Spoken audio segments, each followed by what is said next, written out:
Hey everyone, it's me, Bottle Sparks, and I'm back at you with part 2 of What If Deku Had Blood Crown. So yes, that is... Sorry it's been so long since I've actually made this What If. It's because things happened. I was busy with other What Ifs that I've made. And this one came back to me, so I watched the first part, and I was happy to know that it had that some people liked it. So yeah, I'm gonna get into this what if now. Let's see.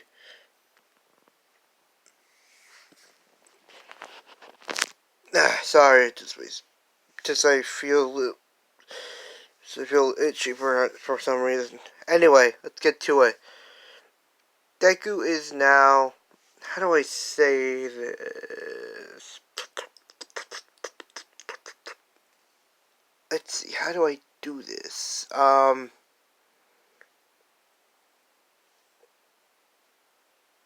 don't know. Should I give Deku one for all?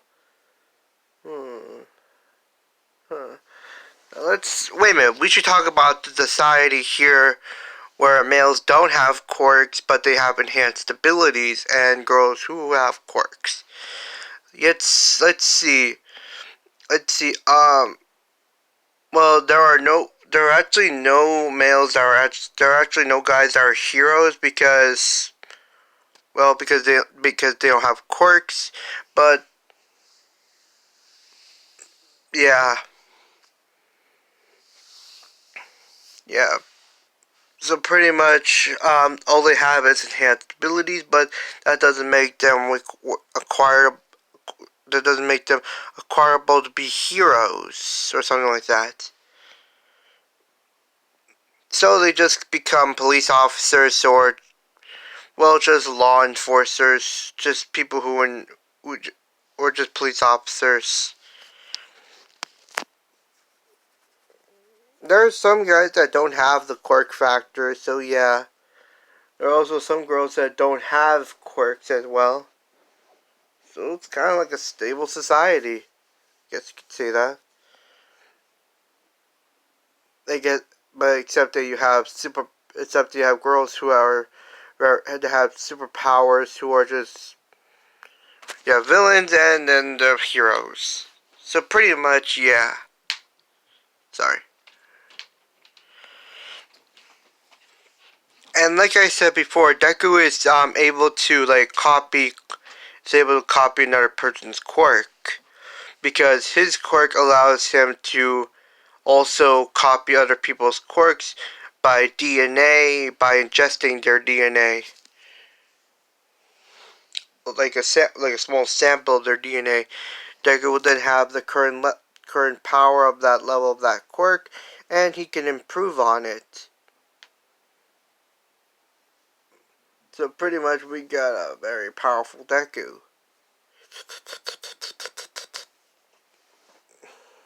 So anyway, let's get into it. Deku gets his letter saying that he got in, and it's female All Might telling him that he got in, and Deku is like blown back by this, and he's happy that he got into UA. He tells his mom about this as well, and they're actually pretty happy as well. Like jumping around while holding each other's hands. It was just like so funny actually once you think about it. Deku goes off to UA the next day, and when he goes to class 1A, all the girls are at all the girls in class 1A are actually starting to look at him. Because, he's the only guy in UA with a freaking quirk. Like, literally, with a freaking quirk. So, yeah, they're pretty much staring right at him.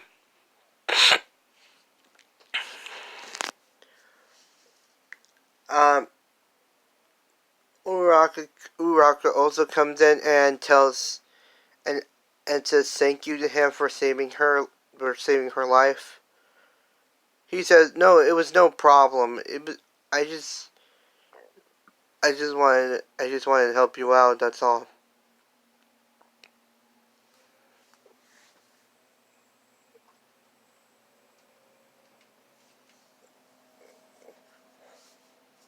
And the whole interaction between Ida and Uraka happens. The whole conversation happens, and Mr. Aizawa comes in, and he says we're all going to do a quirk assessment test. Yes, and this one, Eraserhead, Mr. Aizawa, we're going to call her, in this version, Miss Aizawa, because she's also a girl in this one. Okay, I just went silent there for a second. Sorry. Anyway, they all do the quirk assessment test. Miss Aizawa did say that any of you who come last will be expelled on the spot. So pretty much everyone just gives it their all. Everyone gives it their all, including Deku, because he was already thinking about going all out.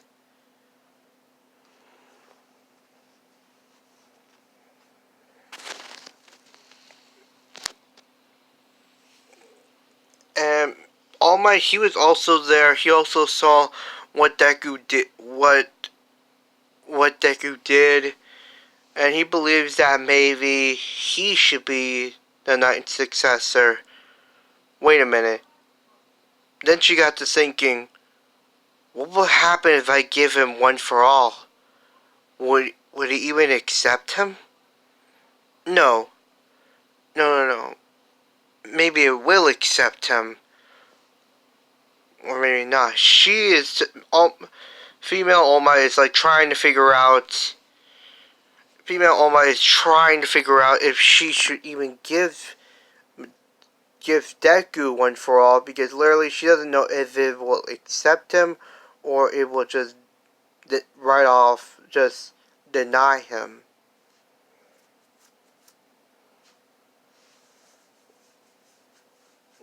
So yeah, she's pretty much worried.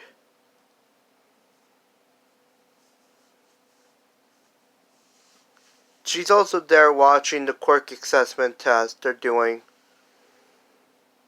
Deku is giving it his all. He does fairly well. He's actually a bit more faster than than Ida's female version. He's also a bit more stronger as well, because he's also done a lot of physical training as well. He's done a lot of physical training, so yeah, Deku is pretty much a bit buffed. And he's worked out a lot. Then it came to the ball throw. Deku, he used his blood to just swing the ball, and then let it go and let it fly out. Then he just jumped and then kicked it again, and then just kicked it and made it go a bit more farther. He got about 900. He got about 960 meters. And so pretty much he has a higher score than female Bakugo.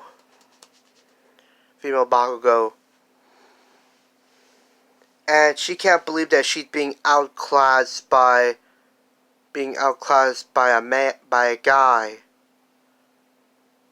She pretty much goes up and throws her explosions at Deku.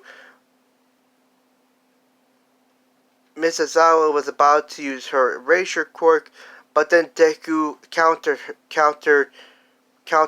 Primo Bakugo with his explosions. This pretty much made her fly into the building. You know the gymnasium building? Yeah, there. She pretty much crashed into it. Because that explosion was a lot more stronger than her explosions.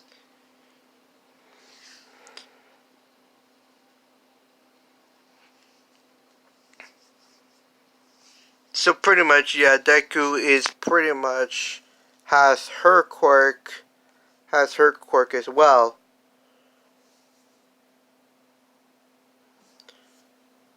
So yeah, that whole thing happens, and they go on with the rest of their day. They go on with the rest of their day. Rest of the day. A few times it's only been about studying and gym exercises.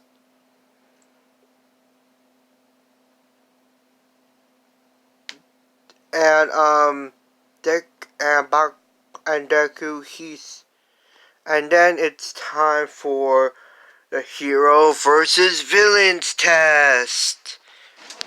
The heroes versus villains test. Yeah, like I said before, everyone in Deku's class, in class 1A, is a girl and he is the only dude. So pretty much you can imagine Deku being the only guy there. It kind of feels awkward to him. He sees a few of them looking right at him, sometimes staring, which pretty much creeps the hell out of him and pretty much scares him.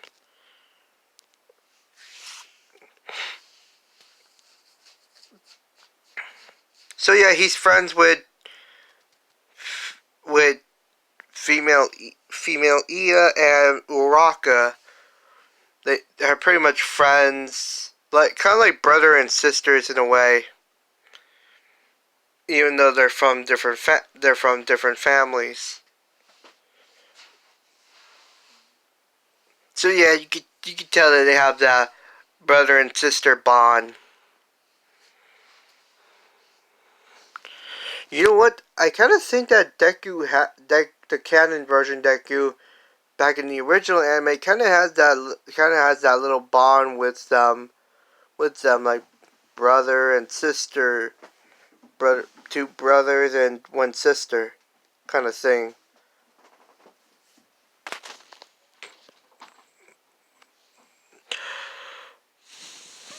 So yeah, Deku, he does copy the other students in class 1A's their quirks because literally he believes that maybe he does need them, need their, he's gonna need a few things in his arsenal so that way he can be ready. You know, in case things, you know, like bad shit happens. Like the USJ, he has no idea how right he is. Like literally, he has no idea how right he is. He is definitely gonna need that power. He's gonna definitely need it. Like literally, he's gonna definitely need it.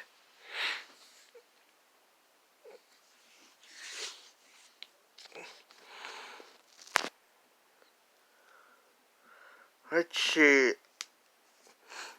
Oh yeah, I almost forgot to tell you.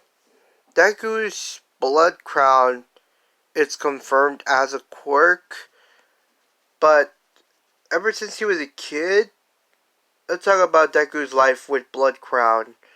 Ever since Deku was a kid, he's pretty much heard a voice of a woman who always felt like she always felt like she was always there, but he never sees her. It was kind of strange. At times, when he falls asleep and has a dream, he sees only the woman who has like crimson like hair, and it is really beautiful. Like literally, she's kind of like a goddess.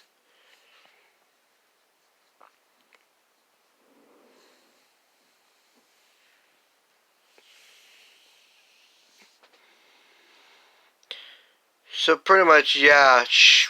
Pretty much, yeah. It's been like that during his childhood, but suddenly the visions and the weird dreams have stopped. So yeah, just suddenly stopped. But this is the yes. But anyway, let's get to the what if.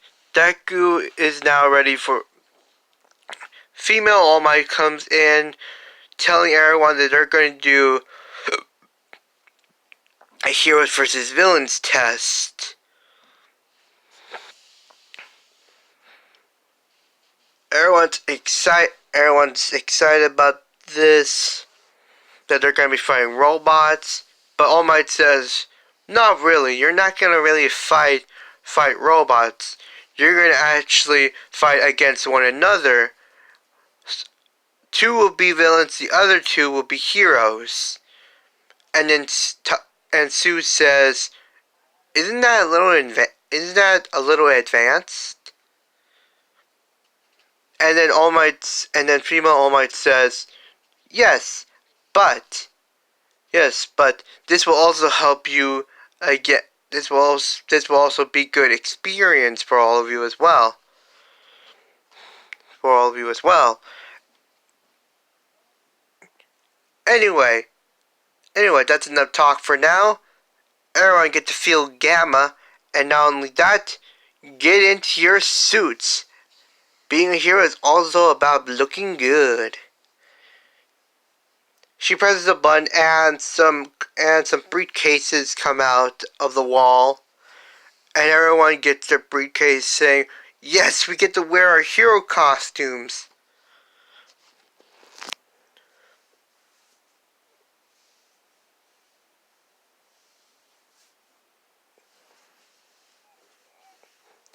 Deku also has his hero costume. It's specially modified for combat.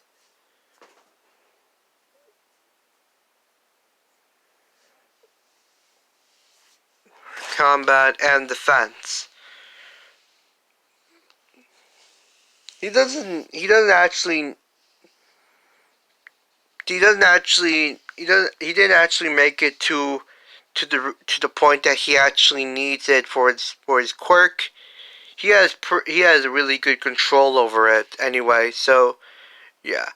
Oh yeah, I almost forgot something. Deku is also able to transform into other people if he ingests their DNA.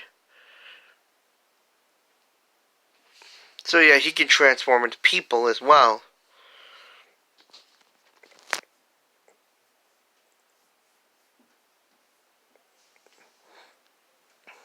People as well.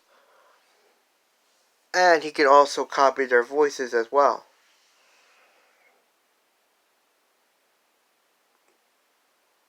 And he can also predict what they're about to do. Which, by the way, makes Deku a pretty powerful combatant and someone you practically don't want to mess with. So everyone's at Field Gamma. They're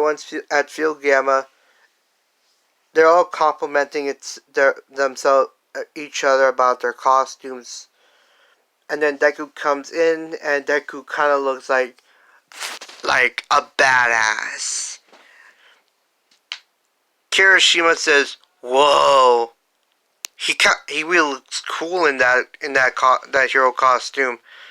So how do I describe his hero costume? He has those those things, those metal has those metal braces on his gloves, so that way he can like defend against slash attacks.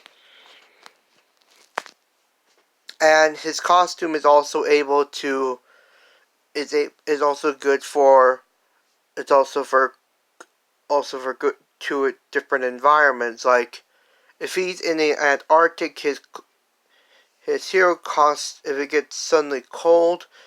If it gets suddenly cold, his hero costume will then just will just then heat him up. Will just heat up and will help him out. But if it gets suddenly super hot, then his hero costume will also like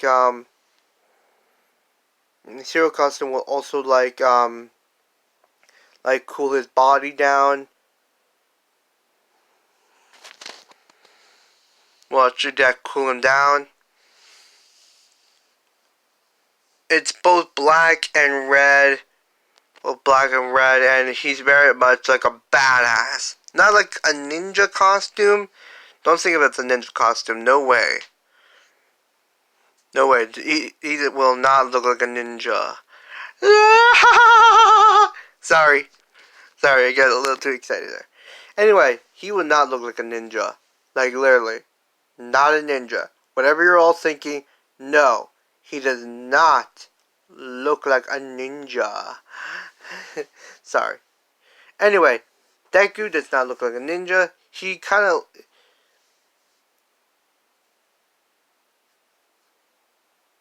It's kind of a mixture of his canon counterpart's hero costume with with the braces for his ligaments, because he can also enhance his strengths, or he can enhance it permanently, which by the way helps him a lot. But he can only enhance himself 5 times. 5 times, then he can't enhance himself for quite a while.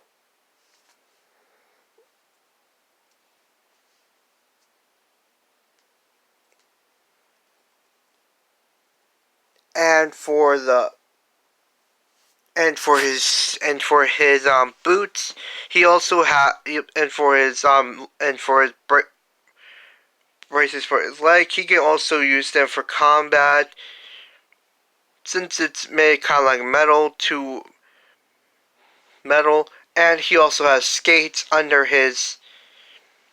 Skates can pop out of his shoes, so he can it's kind of like... So yeah, he can like skate around the battlefield. He can, and not only that, he he also has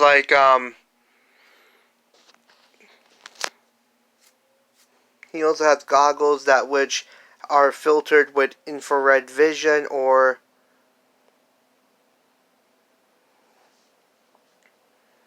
that have infrared vision. So he's and yeah, that's actually what he has.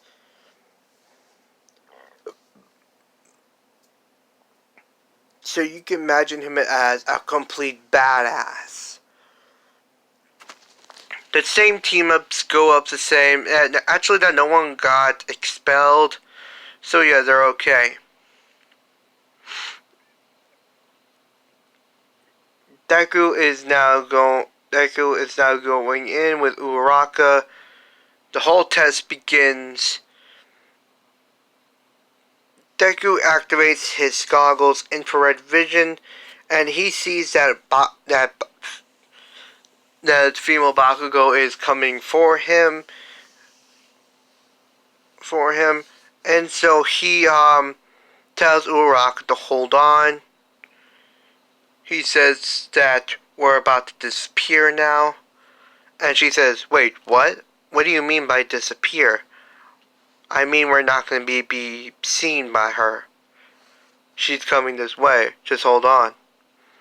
And he activates invisibility, in which, by the way, he got that from Taru, from in the class. Like I said, he copied everyone in class 1A's quirk, so he can use it.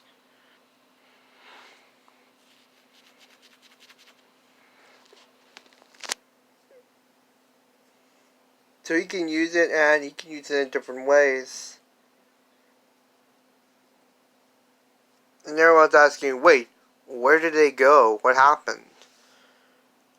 And All Might thinks, and female All Might believes that maybe maybe young Midoriya's quirk not only has to do with is not only capable of doing what I saw in the entrance exam.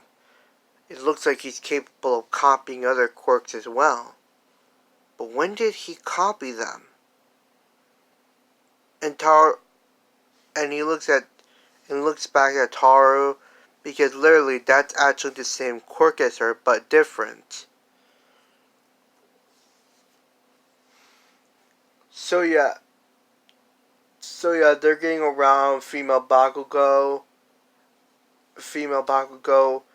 and they finally do, and they're finally at the door, and Deku says, um, um, says something, and like I said, he can also copy people's voices or their transformation.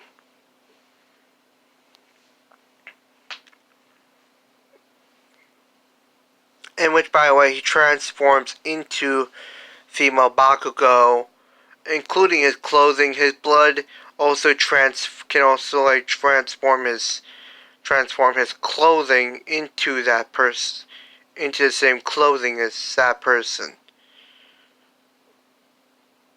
He goes in and says, well, he says, and female Ida says, wait, why are you back? I thought you said you were going to take care of them. And then Deku would say, well, in the form of female Bakugo's appearance and her voice, well, I decided to come back because I was wrong to. He knows about she's saying that she's saying that she's gonna take them both down, and that she's gonna brutally kill Deku. And then he says, well, I feel bad. I felt horrible for how I treated you, so I decided to come back to help you out. And everyone's like amazed that Deku is good at lying and tricking and deceiving as well.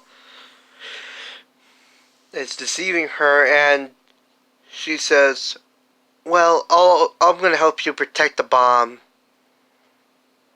Protect the bomb as well. And female Ida says, oh, well, okay. And then when she's like behind her, when he's right next to her, he then latches his blood. He then binds her up and in blood and says, "Ha! You totally fell for that, didn't you?" And she says, "Wait, that's the blood? Wait a minute, this quirk. Wait a minute, are you Midoriya? Is that you?" And then Deku reverts back to his appearance until his clothing as well, and says, "Yep, it's me.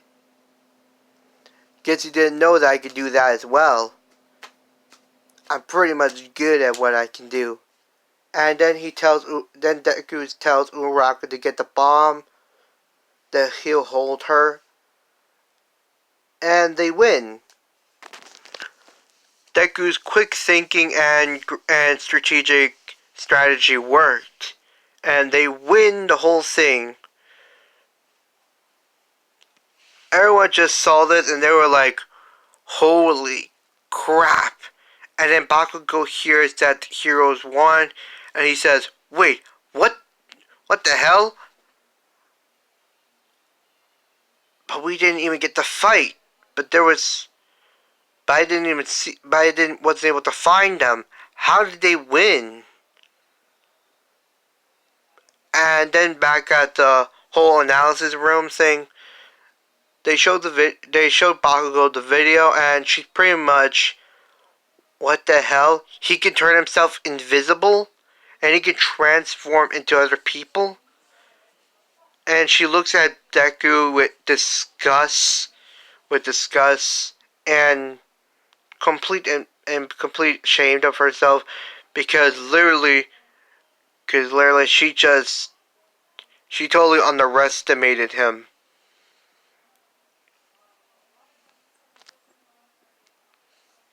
And Deku's and the hero team are getting complimented for and being praised for their effort, and for Deku's quick thinking, and Uraraka's for their teamwork as well.